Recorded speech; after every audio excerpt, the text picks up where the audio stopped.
Bonjour les amis. Tombele bino lomingo lolamu na bisika nyonso bozwami na musika to na pene bino oyo bozwi makoki ya kolanda biso na nzela ya Facebook, na nzela ya YouTube. Kolo na lola abongela bino, kolo na lola azalela bino malamu pendant ces temps difficiles où l'humanité tout entière est traversée sous la pandémie où yebi yango na kombo ya coronavirus. Bamso azobenga yango COVID-19 parce qu'il apparaît la fin de l'année 2019. Lelo, nous sommes le 12e dimanche en confinement où Bali à culte est fermé. Mais nous profitons de l'occasion pour nous recommencer la bino Lilobananzambe de manière à ce que vous allez toujours édifié. Foi na bino ezalaka tango nyonso ya kotelema parce que Bible dit que la foi vient de ce qu'on entend et ce qu'on entend vient de la parole de Christ. Alors lelo, je voulais parler de Dieu lui-même. On a beaucoup parlé likolo na Liloba na Nzambe, mais un environnement un biso bateau, comment nous devons avoir la foi pendant ces temps difficiles. Pendant que nous pouvons continuer à espérer à Dieu, tout y a inquiétude dans le pembeni parce que Nzamba Nzamba asuna. Mais lelo na lingina lobela likolo ya Nzambe moko. Lelo bato nyonso basambelaka presque, si je peux dire comme ça. Mais basambelaka nani? Parce que Dieu est unique. Et il faut ebaye. Penzambo tozo sambela. Il a une identité propre à lui. Nzambe oto sambela. Kombo na ezalaka nani. Parce qu'on ne peut pas s'approcher par Nzambe soko yebi kombo nini okoko identifier na yete. Kozanga koyeba Nzambe ya solo oko risque o tomber na binzambe nzambe et au finish na mokolo ya jugement Nzamba ye ayebiso que na yebi yo te na tikala koyeba yo ata mokolo moko te. C'est pourquoi j'ai pensé d'abord d'entre deux jeux nazwa le premier verset de la Bible. Il est dit ceci, je lis au nom de Jésus.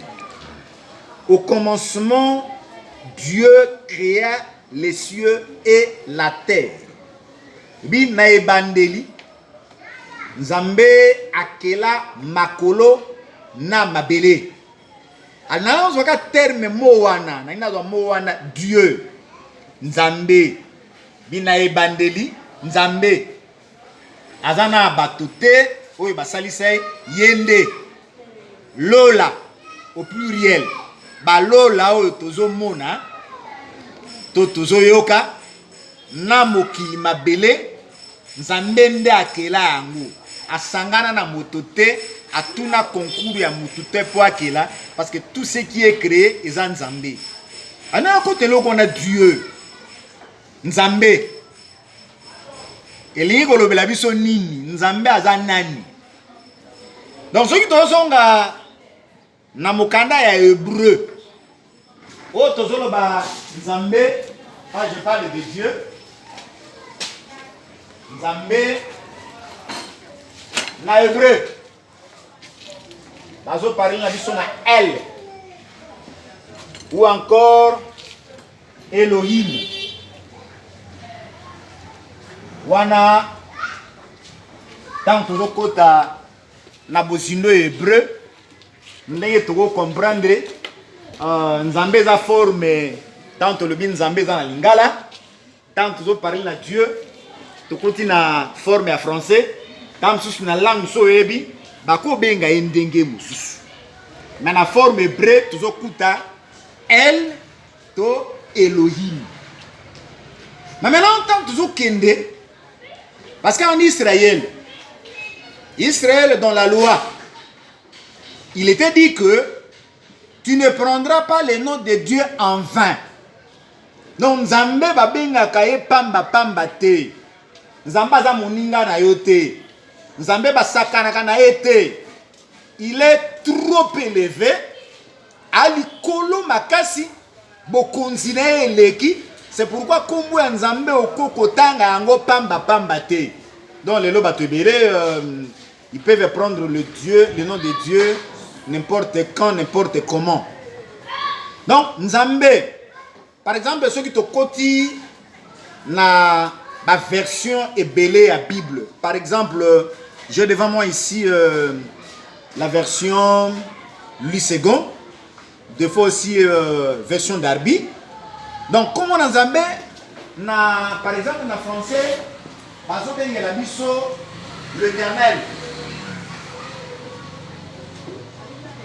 L'éternel, peut-être, dans l'ingala Togo, le bac, où il y a Meliseko Naseko. Ça, c'est la forme. Où la tradition ébélée française va passer sur l'éternel. Mais quand nous rentrons en hébreu, on recoute à combien éternel au été. Donc, en hébreu, il y a les tétagrammes où il y a 4 lettres. C'est ça la forme de Dieu. H, W. C'est encore quoi? H. Parce que ça, il logo est comme Amina. Non, d'abord, il faut dire Y, Awa, Y, H, W, na H. Donc, quand on est en hébreu, on peut prononcer ça. On peut prononcer sans problème. Ils ont handicapé. Mais bisou avec nos langues, seulement avec ces 4 tétagrammes, H, Y, W, H, nous avons des problèmes sérieux pour la prononcer. C'est pourquoi la bateau va salir pour traduire ma cam. Le coup est que elle, c'est Dieu, Elohim, et donc il y a cause à la terme grec, Adonai. Adonai, Adonai en français qui signifie Seigneur. Ou bien en lingala, toujours bien un colo. Donc Seigneur. Maintenant, pour nous aider, biso bateau, toko ko prononcer combo na qui est breté. Bazui, la voyelle, où ils ont mis la carte mot Elohim, qui signifie Dieu. Et la voyelle, ils ont mis la carte Adonai, qui signifie Seigneur. Donc ma voyelle, tu écoutes Awa, tu écoutes E, tu écoutes O, tu écoutes I. Na Adonai, tu écoutes A, tu écoutes O, na Boywa. Plus le mot Seigneur. Alors qu'est-ce qui est fait? Donc tu es si quoi, tu écoutes la tétagramme, na biso A.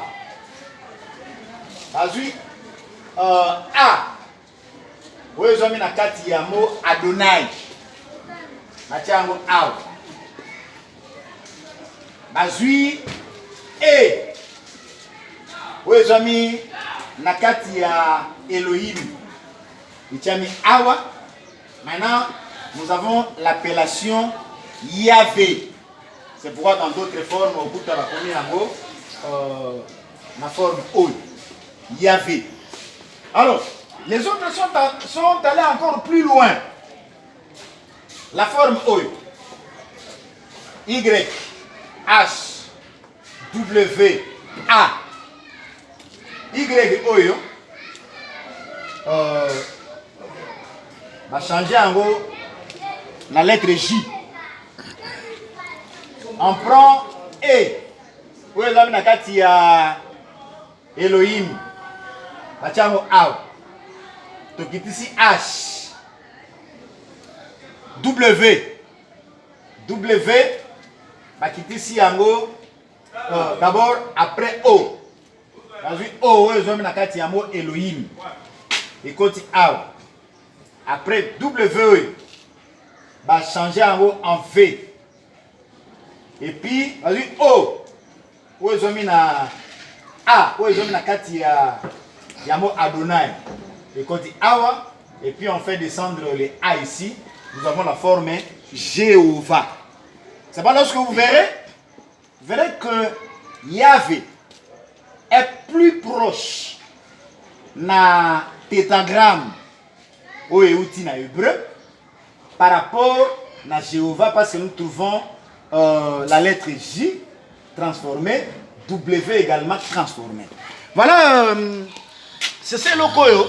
Nous allons expliquer d'abord d'entrée de jeu pour nous comprendre comment Makambozo Tambola.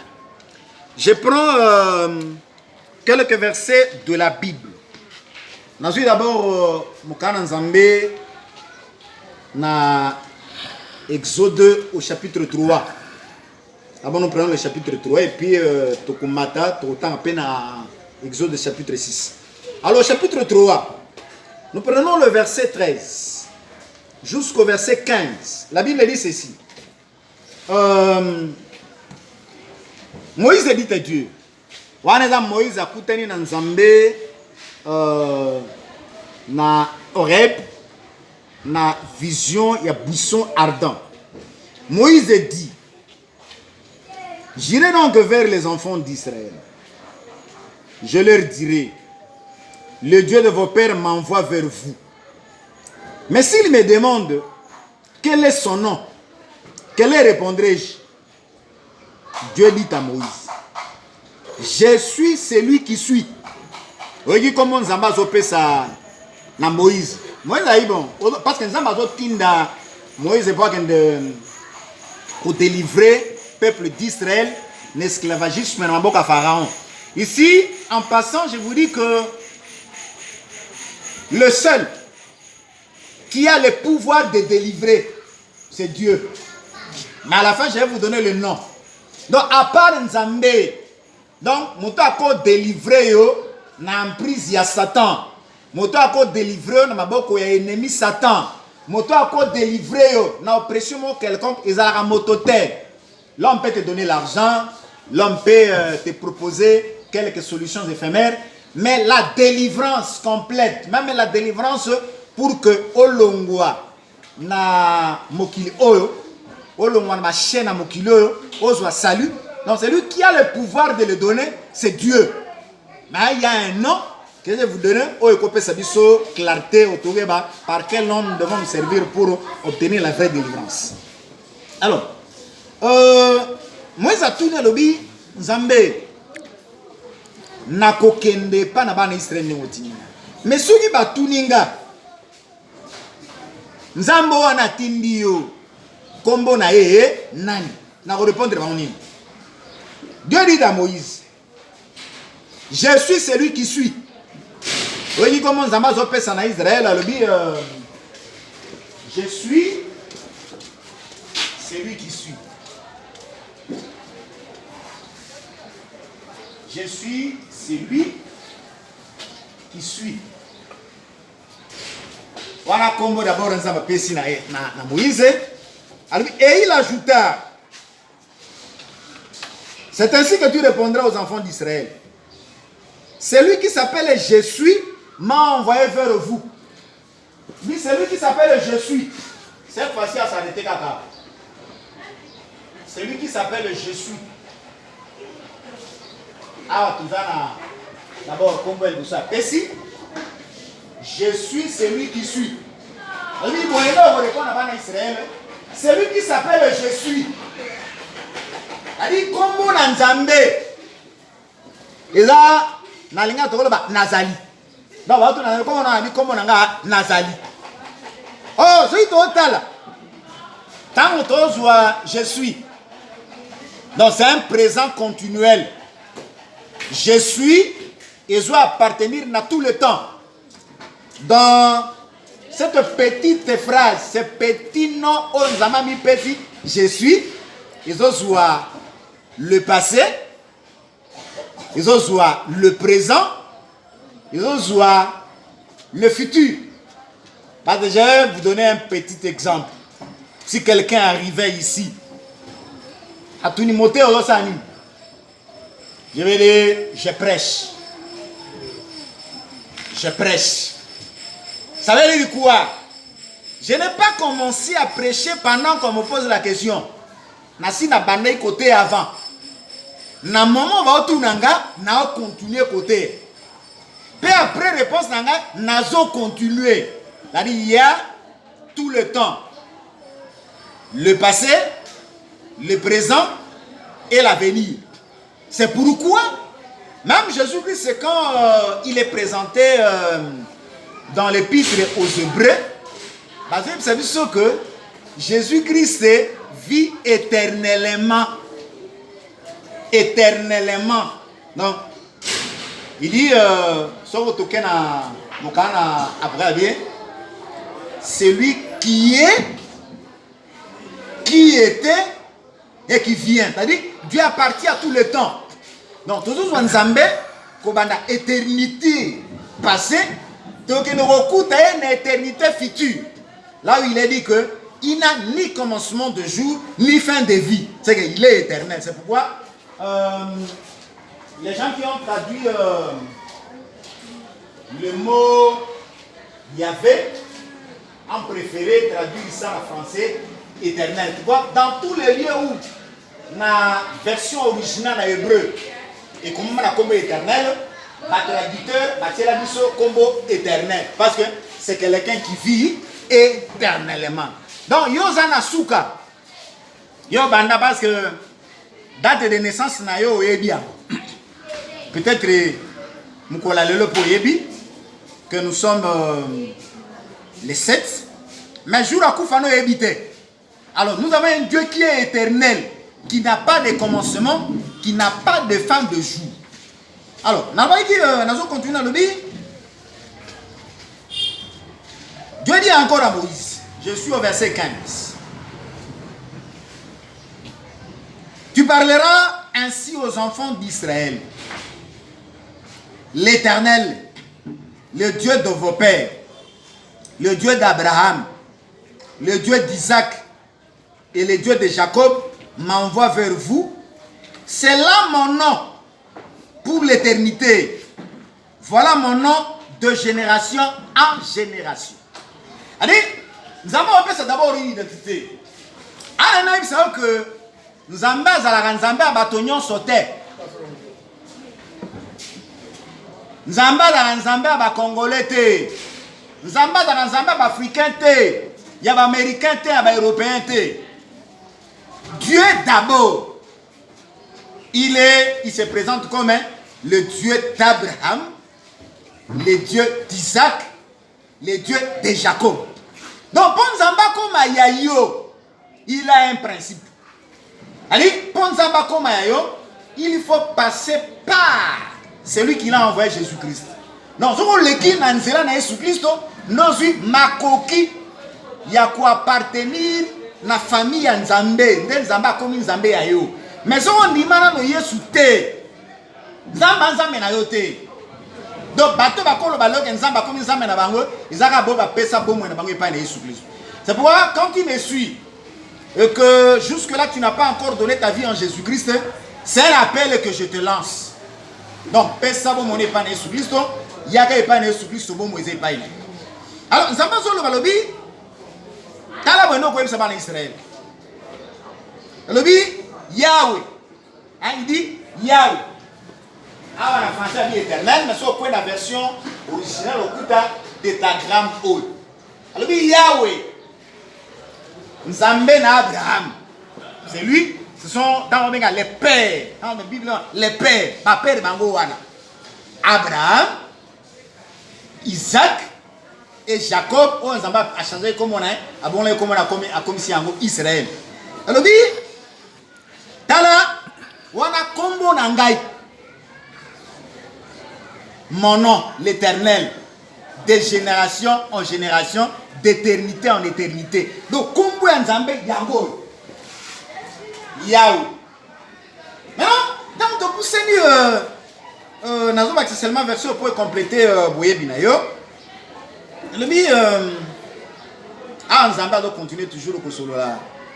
À Moïse, c'est que à cause de la naïe, il à Pharaon. Je suis au chapitre 6. Nautanga, dans verset 3. Alors, oui. Je suis apparu à Abraham, à Isaac et à Jacob comme le Dieu tout-puissant. Mais, sous mon nom, l'Éternel, je n'ai pas été connu d'eux. Oh, Anen Zamazolo. Alors, nami mon ici na Abraham, na Isaac, na Jacob, le rôle en Zambé, Mozuinanguya Nyonso. Donc, comme le Dieu tout-puissant. Donc, c'est pourquoi ici, quand nous avons la combo, il y a Dieu. Oh, la forme hébreu, tout ça, le bango, elle. Donc, ils sont sur la toute-puissance de Dieu. Donc, tant que le Banzambe, ou encore elle, Elohim, donc, même abisso, la caractéristique, il y a Nguya, Bonzambe, Bokulaka, Makas. Donc, nous avons un Dieu puissant. C'est pourquoi, lorsque Apocalypse représentait même Jésus-Christ, il lui présente comme le Dieu tout-puissant. Alors, Zamazoloba, Avatangazolo sur la Moïse Alobi, na mona na Abraham, na Isaac, na Jacob, comme le Dieu tout-puissant. Alors, mais na kombo ya Yahweh, na mi moni sama ki pensa, na mi yedi qui pensa na bango na kombo ete, mais ani mon sait pas na zambe comme le Dieu tout-puissant. C'est pourquoi, quand on a dans Genèse chapitre 17, quand Abraham a s'inquiété pour la robot Tanaïe, il dit, je m'en vais sans enfant. Et l'héritier de ma maison, c'est Eliezer. Nous avons besoin de ça que je suis le Dieu tout-puissant. Donc, c'est une forme composée à Bonzambé. Donc, ça, c'est les Français qui me disent qu'il est le Dieu tout-puissant. Mais la forme hébraïque, donc, on parle de la mission là, El Shaddai. C'est-à-dire, Nzambe, elle, c'est Dieu. Shaddai, tout-puissant. C'est-à-dire, Nzambe, Mozui, Nanguya, Nyonso. C'est pourquoi je vous dis ici en passant que nous avons un Dieu où tout est possible. Amen. La Bible dit, rien n'est impossible à Dieu. Quelle que soit la difficulté aux Anango, si tu te tournes vers le Seigneur, la solution est là. Amen. Sauf que bon takate. Ataba mingano alobi que oh yayo parce que comment tes actes la cité. Il y a des hommes qui sont incapables d'ensemencer. Oui, ils existent. Mais ce qu'on est wana. Oh, nous avons un Dieu qui s'appelle El Shaddai. Je suis le Dieu tout puissant. Lui, il a la capacité, comme il avait créé Ana Makokia Tchabana na Mukongo na yo.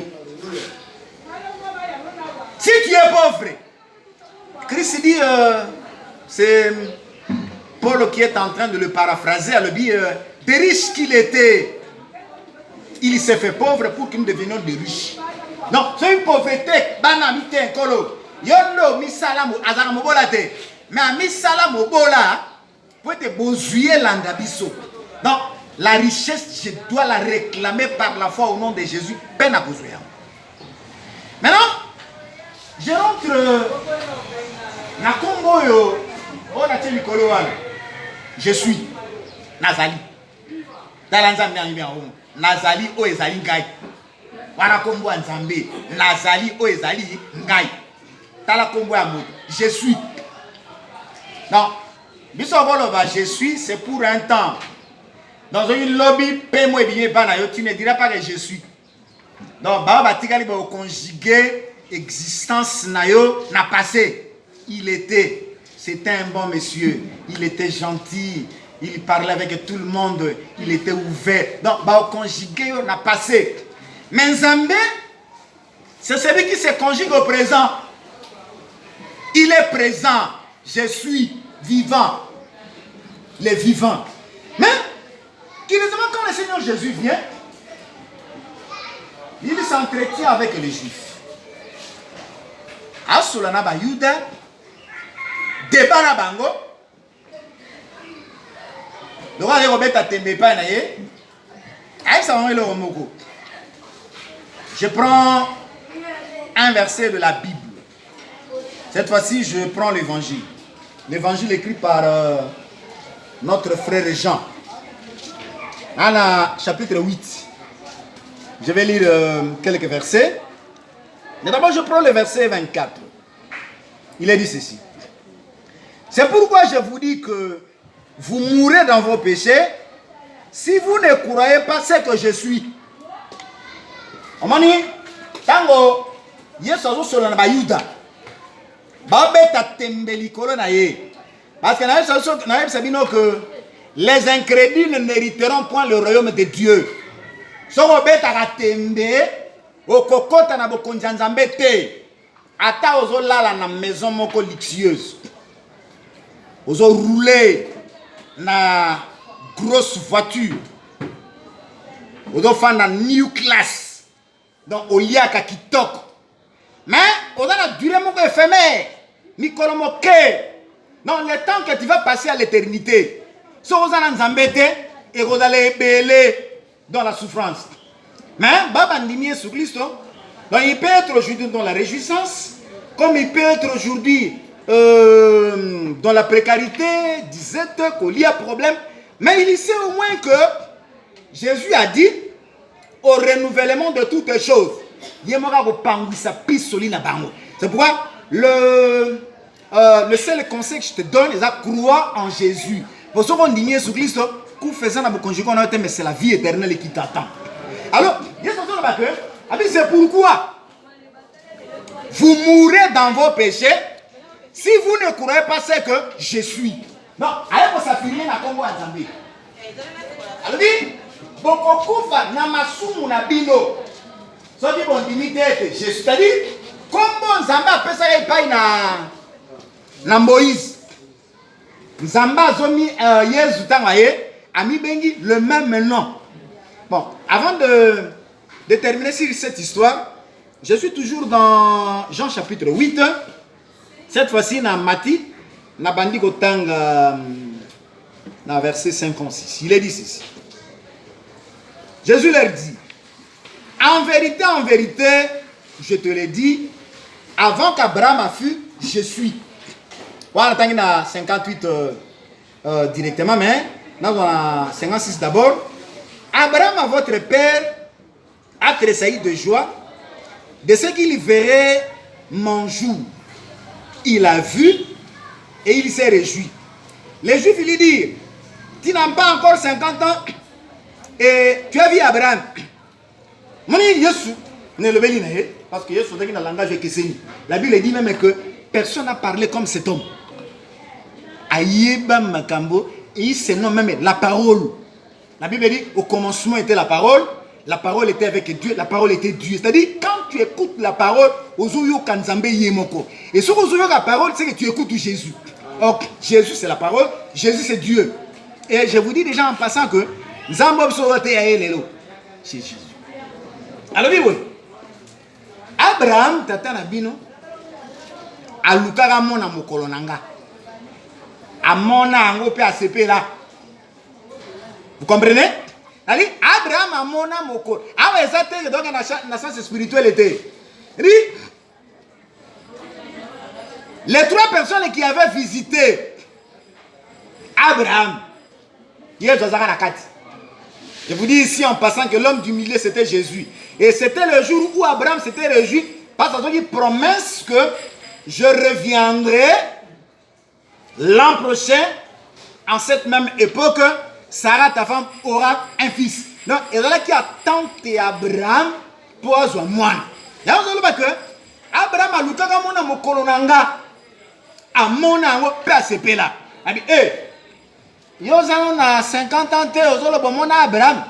Bah, tout le monde, quand peut-être Jésus a commencé là où le jour où Marie a bimissé na mokina Bethléem. Non! Ayarande Kokota. Mais Azalaka déjà. Parce que Michel Zoïb, c'est sûr que son origine remonte aux jours anciens, au temps de l'éternité. Donc, Nathan Ouelibé là, il est Azalaka. Alors que, avant qu'Abraham a fui, je suis. Donc, remarquez un peu, hein, phrase Ouanan. Quand ça peut être. Avant qu'Abraham a fui, moi j'étais. Regarde bien, elle dit, avant qu'Abraham a fui, je suis.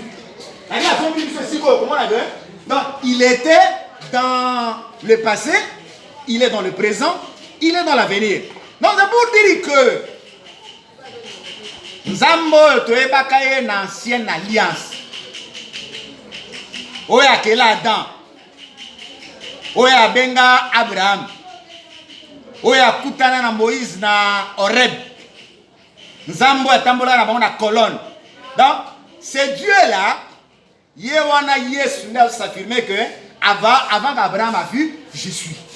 Donc, c'est pour dire que le véritable Dieu aujourd'hui, celui que nous sommes appelés à servir, c'est Jésus de Nazareth. Donc, on dit, tant que kota nakati na makambo tu dois comprendre beaucoup de choses. Tu dois comprendre beaucoup de choses. Ozo bisabiso makambo na bo pete nyonso pe na kitoko nyonso nzambo azaka natangwa kala yewana Yesu Kristo. Nangaki à cause de temps parce que nous sommes dans les réseaux sociaux. Je ne voudrais pas vous prendre beaucoup de temps, mais je vais revenir si Dieu nous permet. Dans le même sujet, maintenant, bâtissa l'élément sous le côté logo. Maintenant, je vois qu'il y a logo beaucoup. Autour succès dans le lot. Na Genèse au chapitre 22. Chapitre 22. Dans Tanga Awa, je vais prendre 2 versets pour gagner du temps. Je prends le verset 13 et le verset 14. Abraham leva les yeux et vit devant lui un bélier retenu dans un buisson par les cornes. Et Abraham alla prendre le bélier et l'offrit en holocauste à la place de son fils. Abraham donna à ce lieu le nom de Yahvé Jiré. C'est pourquoi l'on dit aujourd'hui, à la montagne de l'Éternel, il y sera pourvu. Nazi seulement comme Moko. Oyo Abraham a béni Nzambe. Abraham a béni Nzambe. Yahvé Jiré. Ah, et comme un nom composé en Zambie. En d'autres termes, Dieu pourvoira. Nzamba koya na isungi. C'était comment? Abraham était prouvé par Dieu, mis à l'épreuve, pesant à moi. Ton unique, celui que tu aimes. Amani, nakati eloko yo. C'est symbolique. Abraham, c'est le père. Isaac, c'est le fils. Et le fils unique. Malgré qu'Abraham est le fils unique. C'est comme Jésus est le fils unique de Dieu le Père. Tu vois, Zamba Senga Tata a offert du moine. C'est pourquoi je vous dis que Jésus-Christ sur la croix, alors a livré na père et moko. Moto Senga qui a livré Jésus à la mort. Ils ont batoté, ils ont yudaté, ils ont romainté. Ils ont que je donne ma vie de moi-même comme j'ai le pouvoir de la récupérer. Donc, si Jésus avait donné sa vie, c'était pour le salut de l'humanité. Alors, tant qu'Abraham ma boïté. Parce que nous avons un peu de paix, c'est ajouté. Même si abonnés, papa, si c'est là, et l'état volontaire, longo la coupe. Que ça, la toute fois, ça la moka n'a mais ça la moka n'a yo. Donc, nous avons changé, il faut y avoir un coup pour bisoto bika. Alors, quand il a vu ça, ça va dire que Abraham, c'est notre père. Il est le modèle. Parce que tout ce que nous avons aujourd'hui, nous l'avons reçu de Dieu. Misolo, Mabota, Ibala, Bozui, Mituka, Bandako, tout est même pas dans Nzambé. Alors, si nous avons besoin de quelque chose, copie mais la réalité. Parce que celui qui donne reçoit. Mais si tu ne donnes pas, tu ne seras pas béni. Parce que dans les choses de Dieu, il existe une loi. À celui qui donne, on lui rembourse. Mais si on peut citer par Nzambé, tu n'as pas la bénédiction. Parce qu'il y a une chose que je vais épingler. La vie éternelle, c'est quand on croit à Jésus. Donc, on a Jésus, les autres personnes ont accès à beaucoup Nzambé. Mais la Bible ne dit pas que crois au Seigneur Jésus, tu seras béni. Non. La bénédiction est liée à ça. Donc, quand tu donnes, Dieu te bénit. Alors, Abraham avait compris la chose. Et vous verrez que, Nabisika Totangia, so Kitina se, nous avons réitéré promesse à Abraham avec un serment. Donc, pour la première fois, nous avons ce serment, c'est quand Abraham avait donné. Quand nous avons monné là, Kapesi, nous avons dit Abraham, ne fais pas de mal à l'enfant. Nous avons déjà que au premier moment on a été. Abraham a mis sur amoni béli a attaché la corde. Nani atinde ki béli, nzambe mo. Azi bélier a offrir na place ya moine. Donc Jésus qui était déjà mort par la foi. Alors bélier a ko substituer a ko remplacer. Alors tant Abraham a moni loko yo. Ayo benga nzambe, ayo benga siko wana, il avait juré à la montagne de l'Éternel, il sera pourvu. Mais nous avons pourvoir. Mais il faut que Kozanga na yo solution de pas dans Zambé. Pauvreté na yo solution de pas dans Zambé. Kobela na yo solution de pas dans Zambé. Dibala na yo solution de pas dans Zambé. Mombongo na yo solution de pas dans Zambé. Donc tout dans la vie. C'est pourquoi je vous appelle à associer Dieu dans tout ce que vous faites. Alors pour gagner du temps aujourd'hui tolingi totelema wana pona koyebisa yo que Nzambe oyo toyebi na kombo ya Yawe dans lelo ye wana mimonisa na kati na Yesu Kristo. Je vais vous donner plus de précision na prochaine intervention na biso ndeto kota na bozindo ya divinité. Comment ce Dieu-là de l'ancienne alliance, il devient Jésus dans la nouvelle comment? Et pour gagner le ciel, pour avoir le salut, il faut croire en lui. Parce qu'en dehors de lui, parce que la Bible dit, il n'y a de salut en aucun autre. Ça j'insiste. Il n'y a de salut en aucun autre, si ce n'est pas le nom de Jésus. Son dit sur le but que c'est. Son dit qui vient salut. Son dit toutes les bonnes choses sont avec toi. La paix, la sécurité, la protection, donc l'avancement, tout se trouve dans le nom de Jésus. Nzambalola, apambola bino, bisika bozwami, qui met l'encolé dans la bino. Je vais prier pour vous, na bisika nyonso o bozwami. Nzambe tata naboum. Dieu d'Abraham, Dieu d'Isaac, Dieu de Jacob. Tu t'es révélé aujourd'hui à nous par le Fils, par Jésus-Christ. Merci pour avoir accepté que ton peuple puisse suivre ce message. Kolobonyo sobalandi message au pambo la bango. Kota na mitema na bango. Salakati na bango. Abraham t'a dit, t'a donné le nom de Yahvé Jireh. Yozan zambo za ko pouvoir. Kolo pouvoir na kozanga bana yo. Pouvoir na kati ya kobela na bana yo. Pouvoir na ba manquement ya bana yo. Peut être moko na moko nzambe abika la bolamu na yo. Pambola basantu biskansu bazwami kimia na otateza lepa na moko na kombo na Yesu Kristo. Amen. Voilà, c'était là votre humble serviteur Clément Moussende de l'ensemble des saints de Dodoma, 38 dans la commune de Barumbu, capitale Kinshasa, en République démocratique du Congo. Portez-vous bien, que le Seigneur vous bénisse au nom de Jésus. Amen.